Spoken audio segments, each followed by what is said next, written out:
I'm so glad you're here to ease back, to rest, and to listen.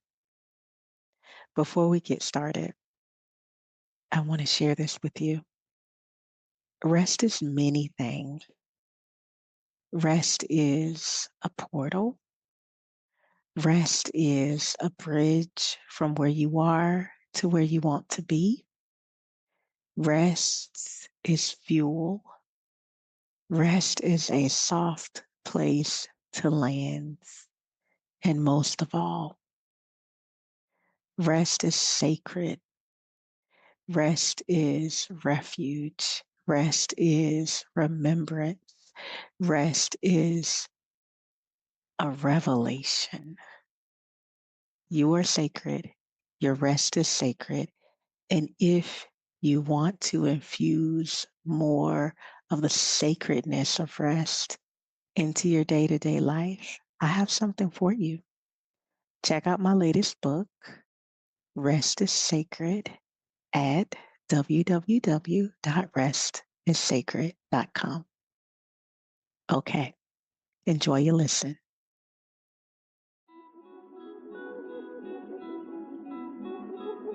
Welcome to Leaders Devoted to Rest, where we explore how rest is a sacred practice that awakens both possibility and power within you. I'm your guide, Octavia, Faith, and Raheem. In each episode, I chat with a leader whose life has been positively transformed through their devotion to rest. Now, you know we aren't just going to sit up here and talk about rest. We are going to actually lay down. Each episode ends with a rest practice for you to try at home. Rest is fuel, and you are in the right place to fuel up. So grab your favorite pillow, blanket, cozy socks, and journal, and ease on back as we begin another restorative episode.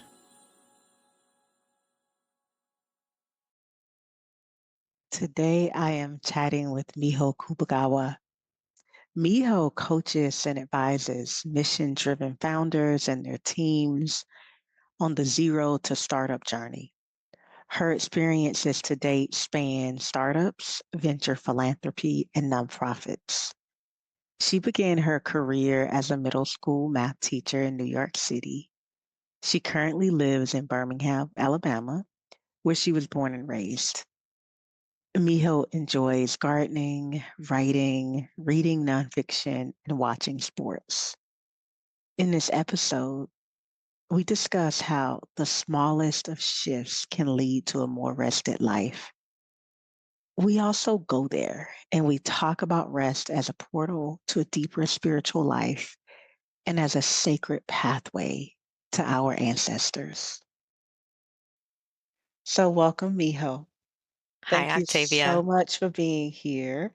I would like for us to start by stopping. And the way I invite you to do that is to eyes open or closed. Just notice your body.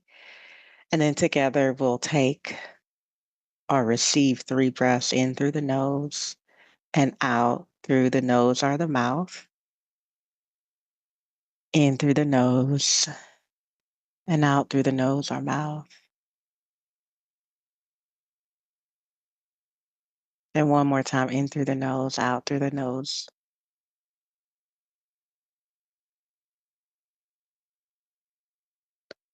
And when you're ready to continue, open your eyes and tell us who you are and where you are arriving from today.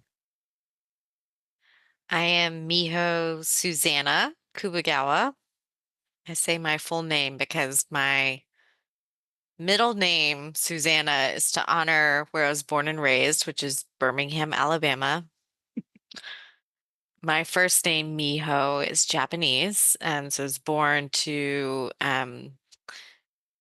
incredible parents, Yoshiki and Hiromi Kubagawa, who immigrated from Tokyo to Birmingham in 1976. And they thought they were staying in Birmingham for 2 years and then moving back to Japan. And they have been here ever since. So I view those two parts of my identity being Japanese American and being born and raised in the deep South is very critical to who I am. I am a daughter. I'm an aunt to two nephews and soon to be a third nephew in a couple of weeks, which is so exciting. I am a teacher. That was my first job, and I say the hardest and still to this day the most fulfilling job I've had. And I'm a coach, and I believe my purpose in life is to support people on their journey to turn their wildest dreams into a reality. Mm. Thank you for sharing it. I'm a daughter of the South too. Yes. It's really specific. Hmm. And I'm like, I have to name that often Yes. when I'm saying, well, here's let me orient you toward who I am. I need you to understand that I grew up in the deep South. That like that land that is so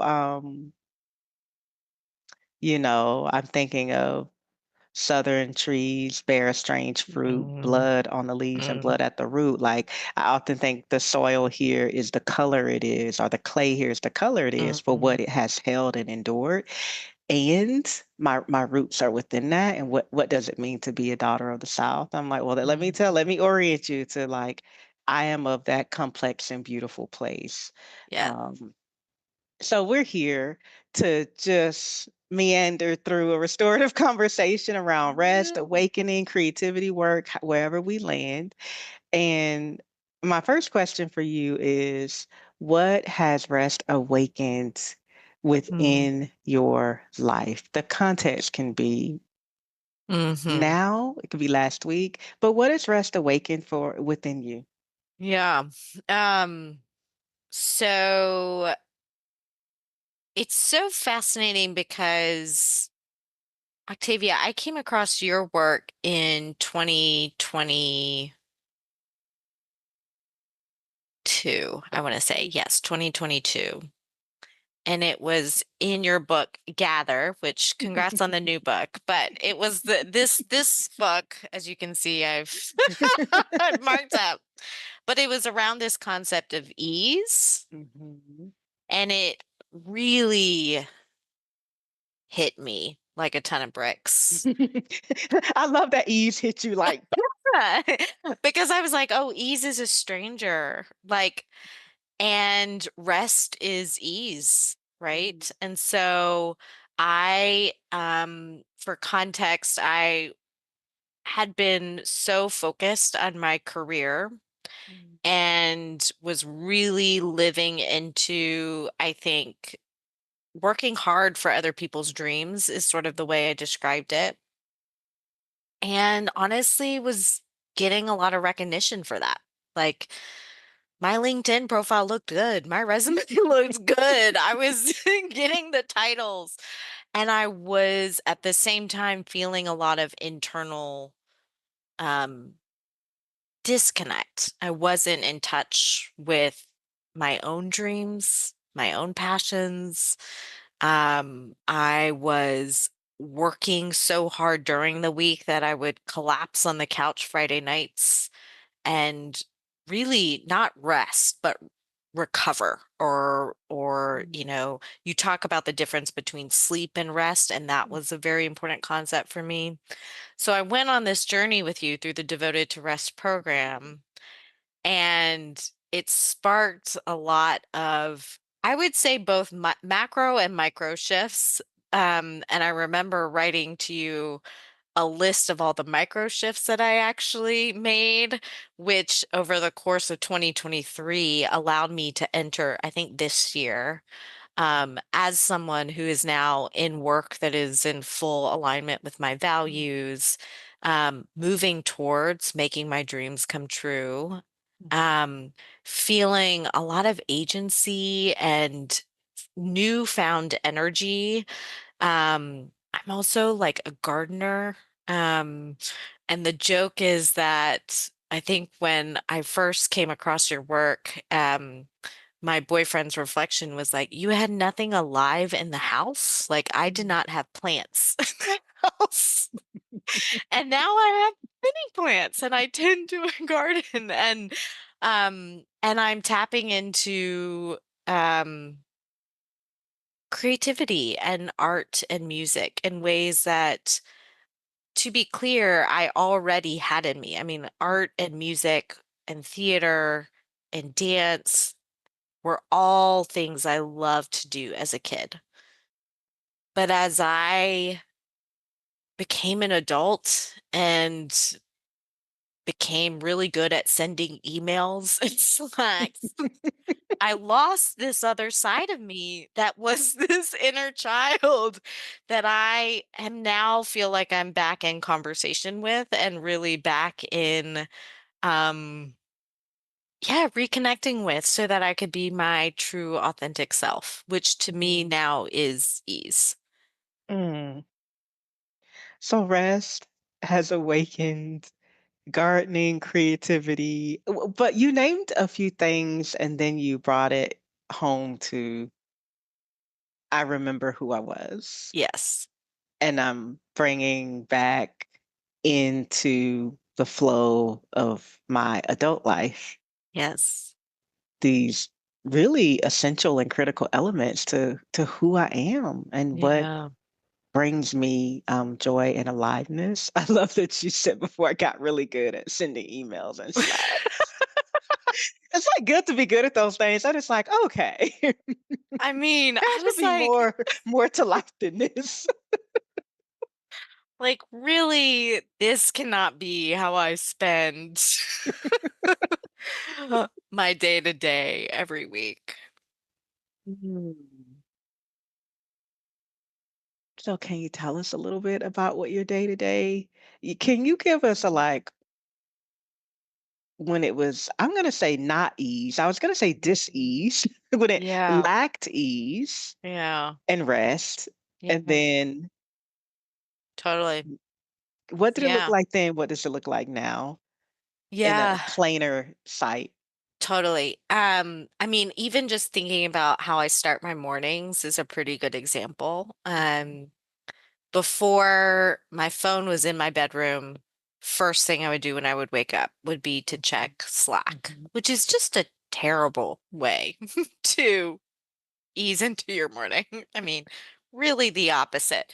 But it was because I would have Slack starting pretty early in the morning, ready for mhm, me to respond mhm, to. And I was on the leadership team of a startup that was mhm, pretty demanding.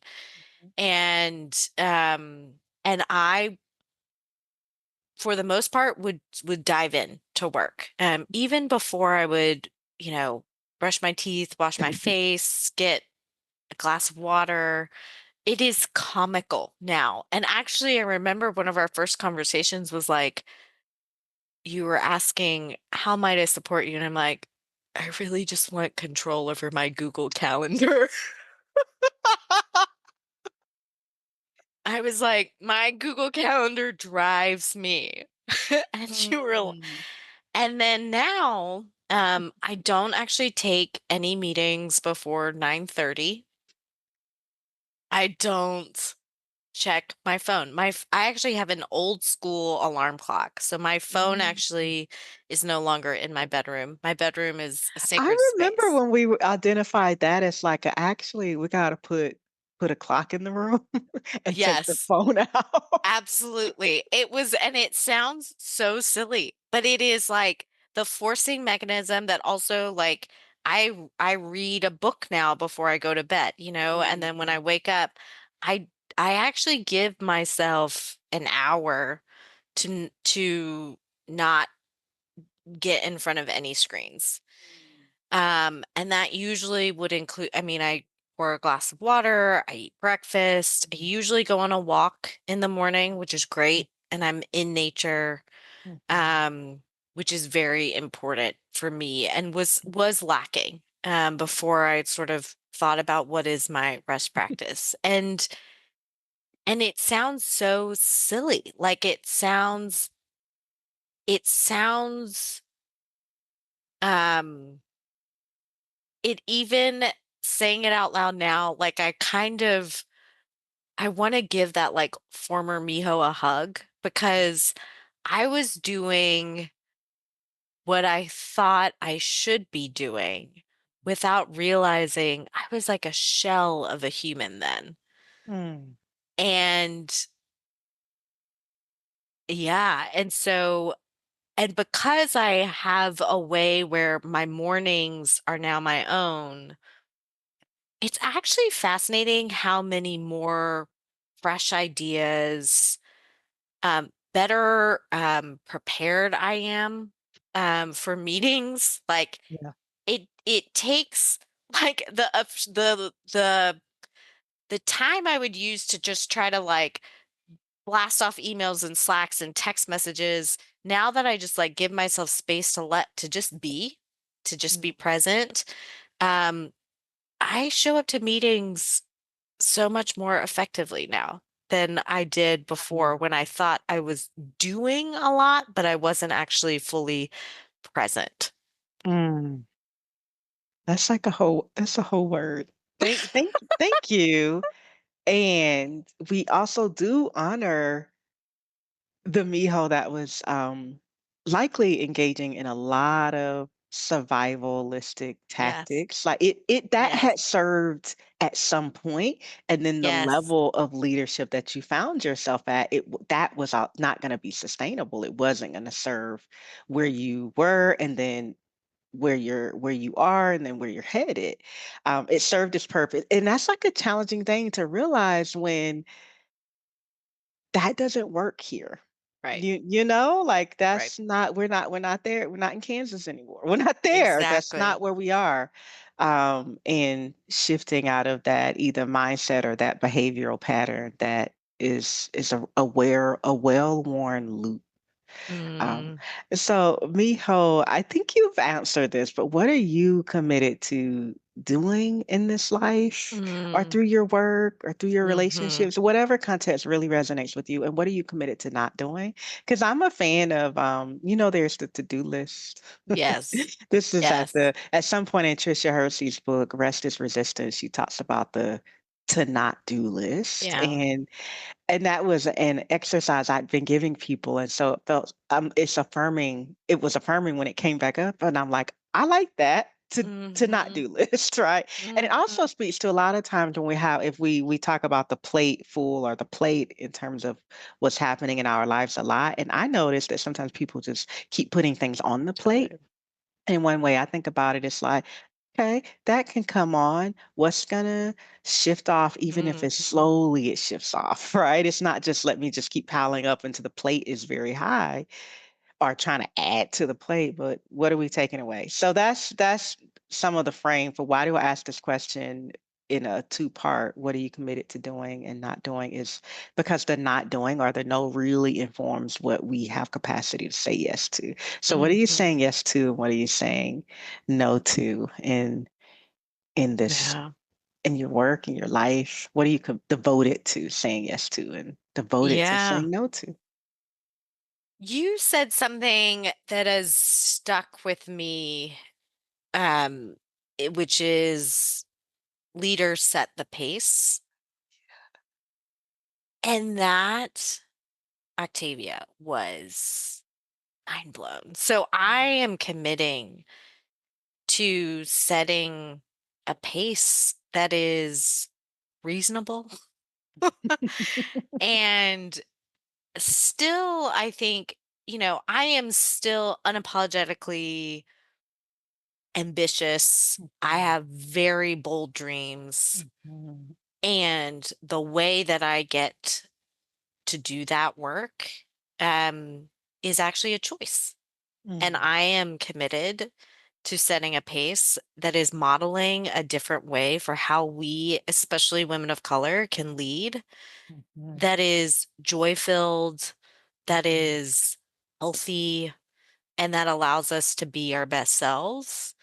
And so, what that also means that I'm not doing is frankly a lot of the BS that I think we just get indoctrinated to say, like, well, this is how you should lead, or this is how you should do X. And um, I I've been loving playing in the sandbox and imagining different ways for how we can be in a community and lead and Mm, pursue the boldest ideas, but mm, do it in a way that honors our history, our mm, lineage, our identities, our multifaceted identities, um, that doesn't have to be a grind. mm, Um, and that's what I'm committed to doing, and not doing. mhm. Yeah. So rest is fuel. Yes. And also, I know that work can be fuel, right? Like, Yes. it can be inspiring. Yes. Like, this is a way that I know I'm in alignment, right? It's Yes. like I'm like the work is fuel, and the rest also can fuel the work, and there's a real harmonious relationship that can occur. But when you said these two words, bold idea, I thought, ooh, Yes. what bold idea is your rest fueling in your work right now? Yes. So I have been actually writing out the dreams that I have for myself. Mhm, And this is an important distinction that is connected to rest because part of what had happened when I wasn't devoted to rest was I was working really hard for other people's dreams. mhm, I think I was an effective chief of staff because be I could take a strategic vision and implement it and execute it and get people behind it. mhm, And the hardest question that was asked of me was, well, what do you want to do? mhm, And I was like, I don't know. and it's not just in work, but also like what are your dreams around your home and what are your dreams around the community and what are mhm, your dreams around wealth? I just hadn't really sat down and thought through, okay, what is that? And mhm, so part of what I'm sort of creating now is I've been going through that practice of writing out my dreams across actually 12 different areas of life and getting very excited about this idea that I've been having for a while, which is like, how might we prepare kids for the real world mhm, through some fun bite-sized challenges mhm, that we're going to call quests, but it's essentially better preparing them for the real world and that they do it in partnership and in community with their friends. So it's not a school model, it's not a school design. It's actually just rethinking learning and what I would say is like the modern day approach to home economics. And I've mhm, been writing out this plan that I am figuring out how to pilot and put into action. mhm, Um, that's based off of my own childhood, my own schooling experience, ways in which I feel like the community of Birmingham has invested in me, and also what I've been learning over the years from different formal jobs as well as other experiences that is giving me a lot of inspiration. And to this point of like rest is the portal to your creativity, to mhm, your intuition, like what you know is true. Um, and I've been able to channel through my rest practices sort of this dream. Now it might evolve, like the how yeah. will inevitably evolve, but saying this aloud is exciting for me. I know. Thank you for sharing this bold idea, fueled by rest, Yes, and then allowed to come into more being through your rest and your work with us. Because I heard this beautiful weaving of your lineage into this yes, bold idea and dream, your present tense, all the places you have been, and in that way,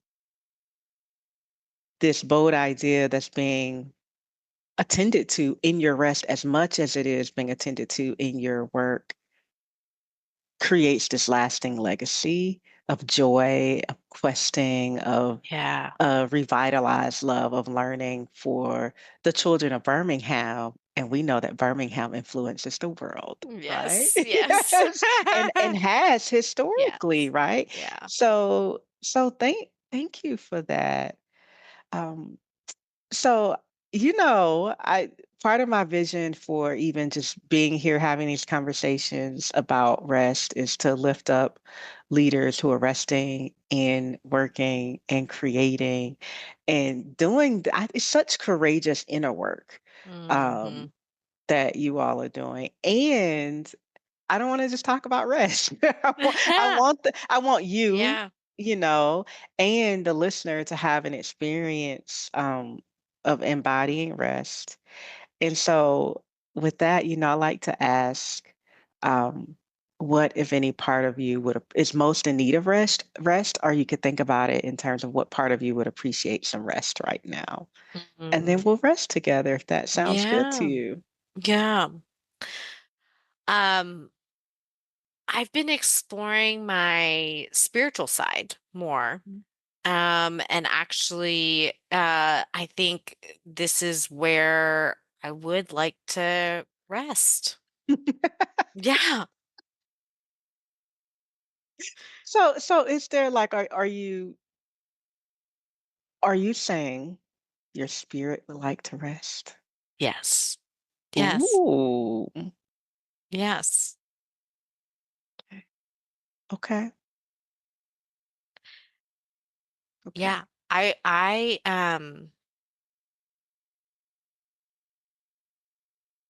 it's there are I think what yoga nidra and like some of these rest practices has kind of awakened for me is just like part of listening to intuition also means like tapping into um both like my soul and the inner ways of knowing and Mhm. being, but also like what I know to be true that there are guides and spirits that are here, right? And that are holding me.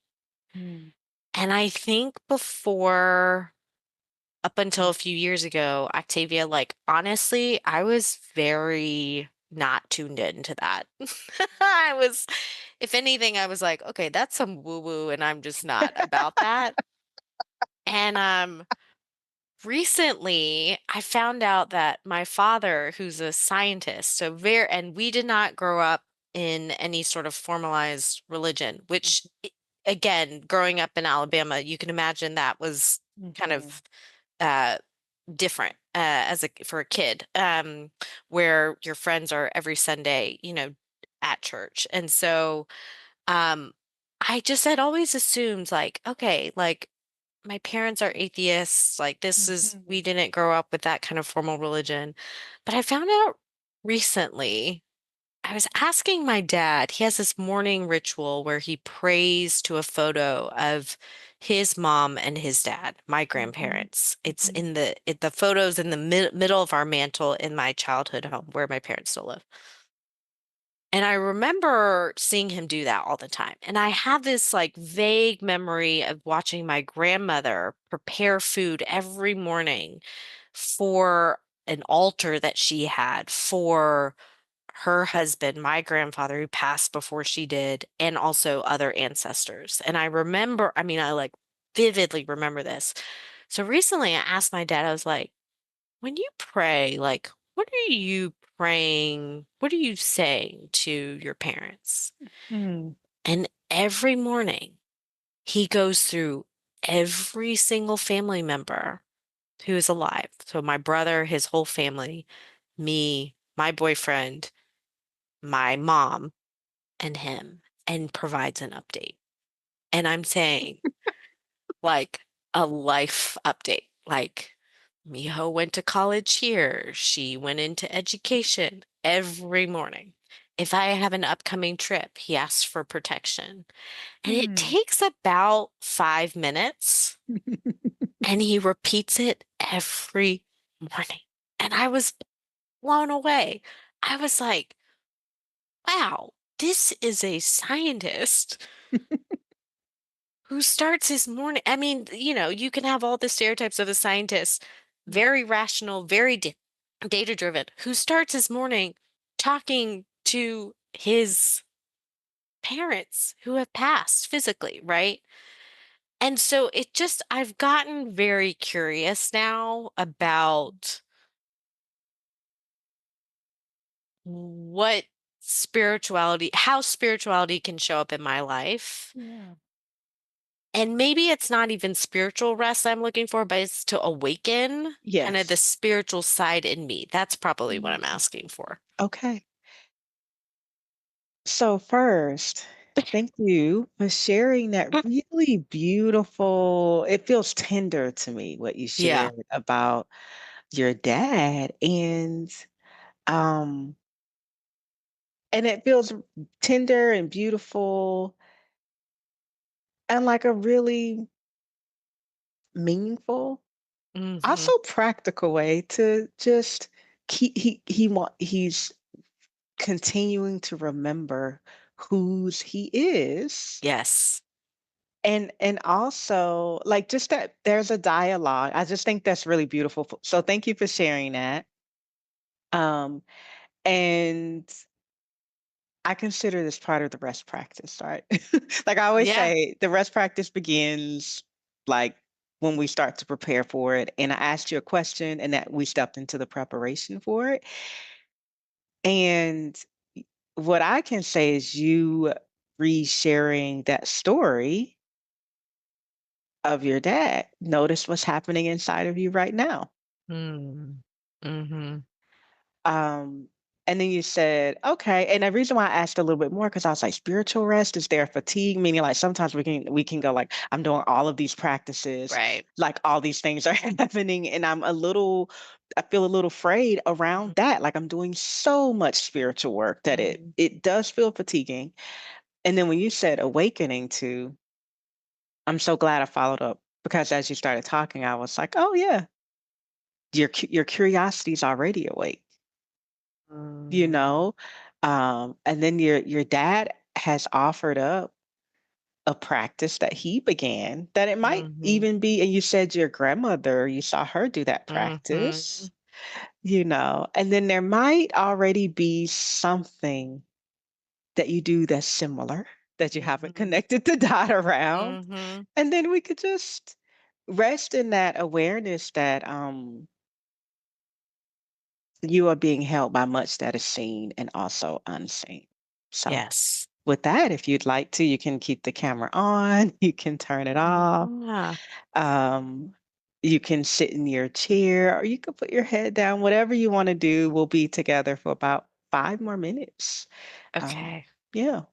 I am gonna go off camera. I'm gonna go lay down because this is Okay. this is this is how I love to do work with you, Octavia. So I'm gonna go off camera, but I'm listening. So Yes. So take your time. Go ahead. Yes, I was going to say if you wanted to go off camera in that way.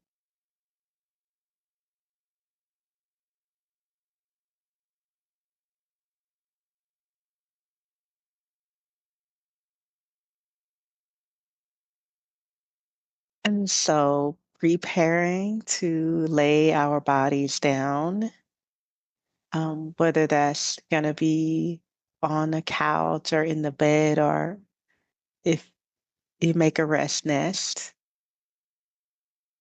that's a rest practice.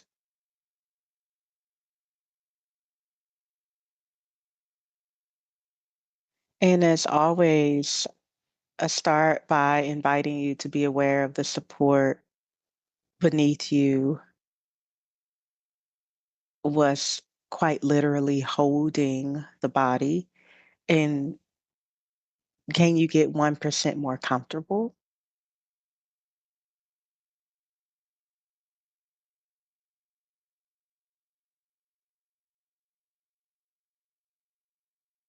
And then to that 1%, can we add 1 more percent of comfort?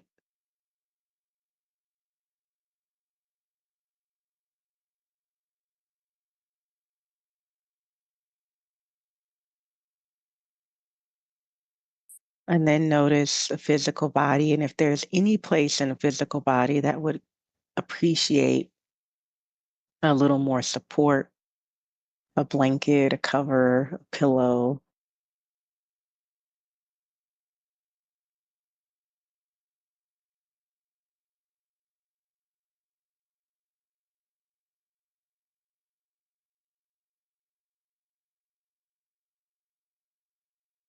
be aware of where the backside of the body touches the floor, the ground, the earth, and where the floor, the ground, the earth touches the backside of the body.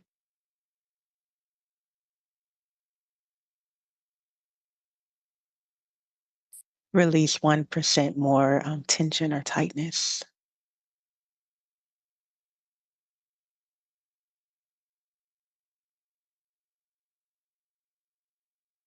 And then notice the breath, the rise and fall, the ebb and flow.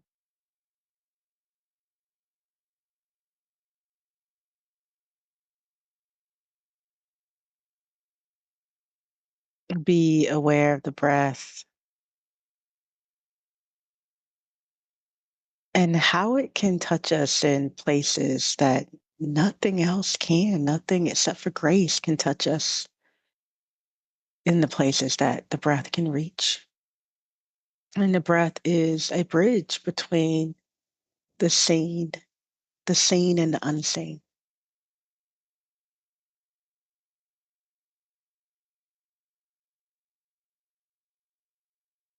Begin to count the breath down and backwards, starting with the number 10.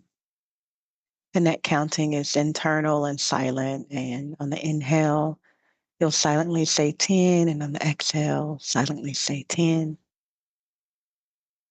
Inhale 9, exhale 9. And just sensing, knowing, trusting that with every breath, you let go of a layer of tension, a layer of tightness, a layer of doubt.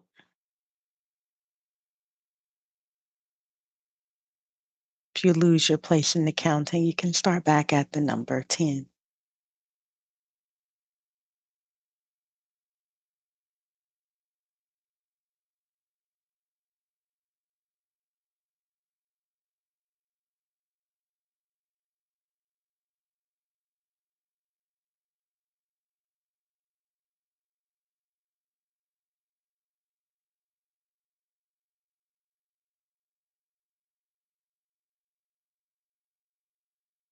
And then wherever you are in the counting, you let the counting go.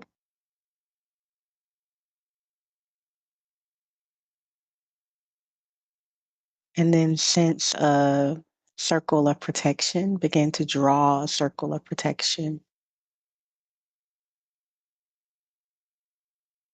around the body. And that circle, let it be an element. It might be moonlight, it might be trees, it might be blue light, it might be water, it might be medicinal flowers. To sense that a circle of protection that includes an element that is protective to you begins to form around you.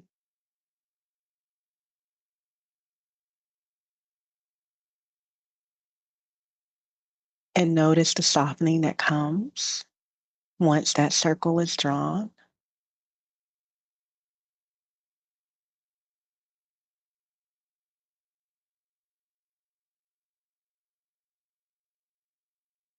And since the ask or desire was a spiritual awakening, my next invitation, and this a really gentle invitation that you can accept or save for later. You can accept it now or save it for later, is to bring to heart and mind someone in your lineage who you have a benevolent relationship with who is no longer here.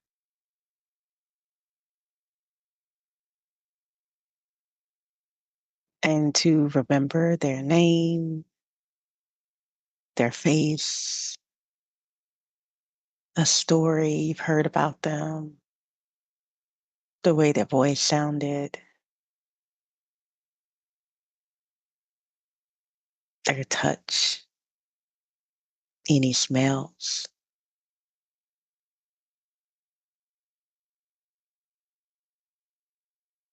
And then to,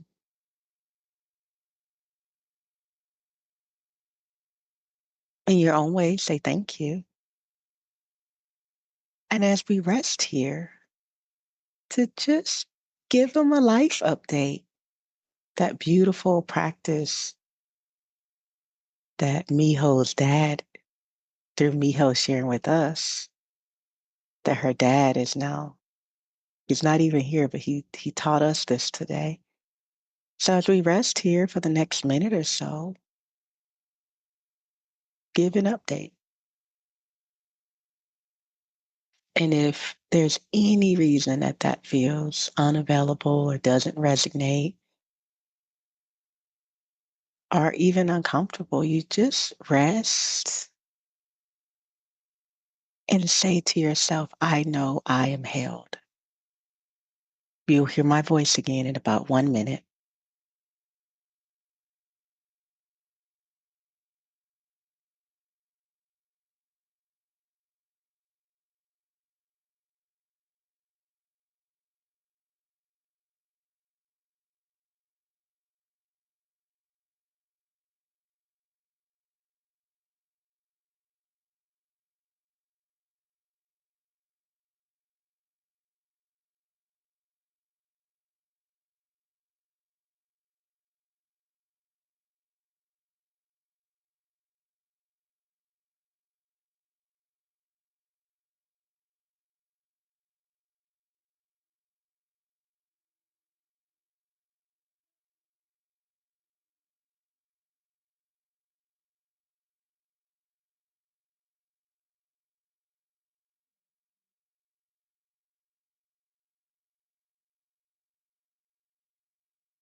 And so if you're still updating, you start to complete the update.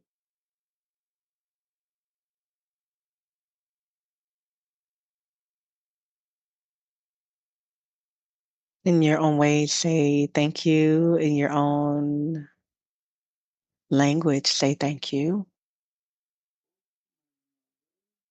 In your many languages, say thank you.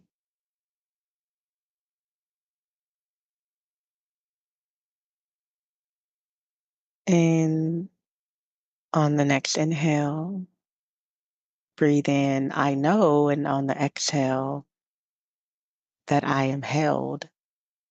And repeat that 2 more times.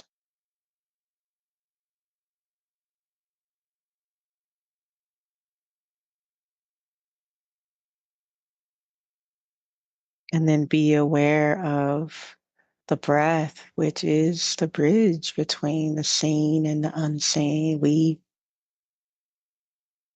can't hold the breath or touch it. We can't tangibly touch it, yet it touches us in the way that those who've gone before continue to reverberate within us and touch us with blessings, right? There's a lot of conversation about the other things we inherit, but here we are to remember the blessings. So you notice your breath and let that awareness of breath start to move into awareness of the physical body, of the tangible support beneath the physical body. And in your own time, you bring movement back into the body by wiggling fingers and toes or just moving head from left to right, side to side. And when you're ready, you can free write, you can journal, and there is no pressure to come back on camera. You can come back on camera, Miho, if you'd like to.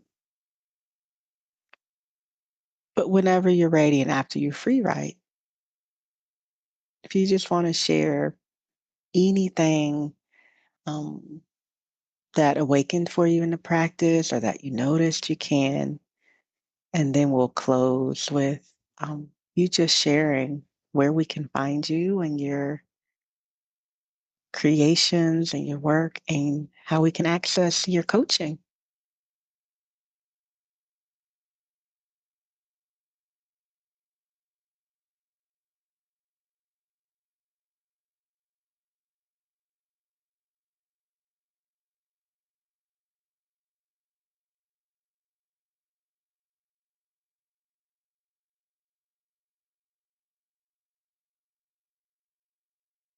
Mm, thank you, Octavia. Thank you, Miho. And thank you again for sharing the lineage perspective you shared with us. Mhm. Yeah. Um, the circle was like such a powerful image. Like it's actually so powerful to see how vivid that became in my mind. And even like the colors I was noticing. Um, and then I was thinking of my grandmother and then her like things that I remember just came into focus that I haven't remembered in a while. So it just goes to show just even a few minutes Mm. really can awaken so much. And so I just really appreciated you guided me through that. Mhm. How are you? I am great. Okay.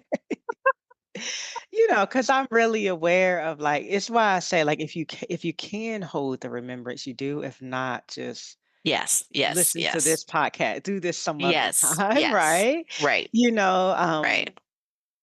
because there's a sweetness that can be there, and there's also like something else that can be there as well. Yes, Um, and so, where can we find you?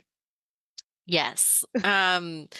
So you can find me on LinkedIn, just my name. I know I was probably putting down my LinkedIn profile earlier at the start of this, but I don't have my own website just yet. It is something that I'm working towards. So you can find me on LinkedIn, also by email. It's just miho.kubagawa@gmail.com. I do a range of things, but one of the things I do offer is coaching. And so for any folks that are interested in one-on-one coaching, I'm happy to provide that. And also love facilitating. So that's also been giving me a lot of joy lately as I've been facilitating various programs just as a passion project of mine. I Mhm, probably am best for folks who are in the building stage. So they're either founders, entrepreneurs, or moving an idea into action, maybe within their own organization. And that's mhm. my jam. Thank you. Thank you. And what you said earlier about your LinkedIn was when you were making other people's dreams come true. That, Right. like I'm like it like even what the LinkedIn looks like is different when Yes. you've turned a corner and said this is in service to my dreams, right? Yeah, So yeah, totally. it serves its purpose. So I think I might have asked you this already, but how are you leaving? I am leaving joyful, awake, present, and rested. Miho, thank you so much. Thank you, Octavia. I really appreciate you being here. Thank you. Thank you. Thank you so much for listening. And you are still here. I hope that means that you enjoy the episode. Before moving on to the next thing, I have an invitation for you. If you can, pause and notice your breath. Notice your inhale and notice your exhale. As you reflect on this episode, what did you hear that was interesting or inspiring? What did you learn? What did this episode wake up within you? What did this episode allow to rest within you? Thank you again so much for being here. You are sacred. Your rest is sacred. And you being here and you staying here affirm that you can be devoted to rest. That you can be a leader and devoted to rest. Until next time.